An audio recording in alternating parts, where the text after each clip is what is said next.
Hello everybody, so today I will talk about calculus.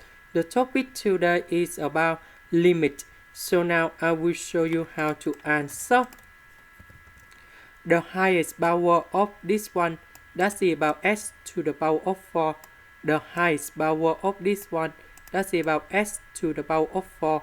So we need to divide by s to the power of 4 on numerator and denominator.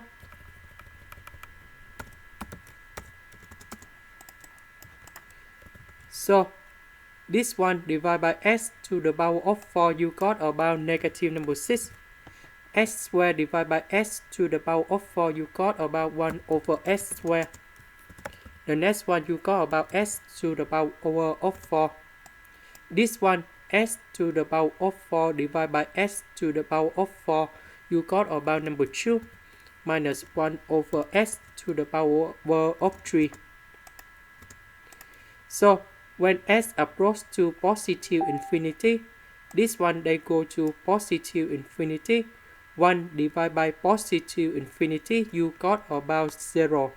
So this one you got about 0. 0 and 0.